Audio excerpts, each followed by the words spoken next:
तर शेतकरी आंदोलनाबाबत जरांगेंनी टू द पॉइंट मत व्यक्त केलंय। शेतकऱ्यांच्या सर्व आंदोलनामध्ये सहभागी होणार, जर भाजपनं देखील शेतकऱ्यांसाठी आंदोलन केलं तर तिथं देखील जाणार असं जरांगेंनी स्पष्ट केलंय। पक्ष म्हणून नाही तर शेतकऱ्यांसाठी जाणार असल्याचं जरांगे पाटलांनी सांगितलंय।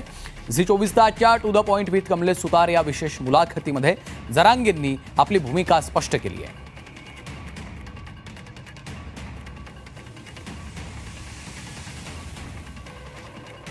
रोहित पवारांच्या शेतकरी आंदोलनाला तुम्ही तिकडे भेट दिली होती, का बरं वाटलं तुम्हाला की त्या शेतकरी आंदोलनात भेट द्यावी?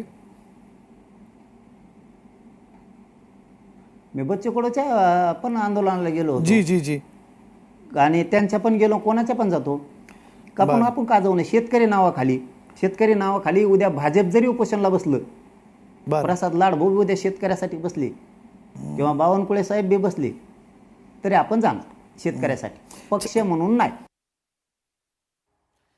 दरम्यान मनोज जरांगे पाटील यांची ही संपूर्ण मुलाखत तुम्ही रात्री 8:52 पाहू शकणार आहात, फक्त झी24 तासवर।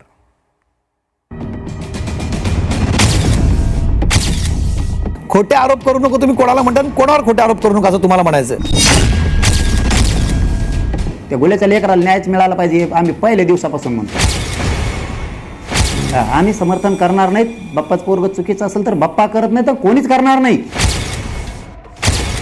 मी बल्लाड बोलते सांगितलं, येड्यात काढू नका। आम्ही काय मागणी केली? मराठा आणि कुणबी मंत्रालय मराठ्यांसाठी स्वतंत्र स्थापन करा। त्यांनी काय स्थापन केलं? मराठा आरक्षण कक्ष दे ना। मग सरकार देत आहे, याचा अर्थ असा आहे का देवेंद्र फडणवीस साहेब आणि मराठ्यात भांडणं लावतंय, असा अर्थ काढायचा का? मग न्याय सत्तेच्या संस्थेपेक्षा अधिकारी मोठे झालेत का? बहुतांश खासदार मराठवाड्यातले आहेत। बंडखोरीकडे या बंडाळीकडे तुमचं काय बघण्याचा दृष्टिकोन आहे? अहो जरा पाटील, तुम्ही किती पाडा, आमचे पडू द्या, निवडून आलेले आम्ही, आमच्याकडून काय राहिलं आमचा घंटे?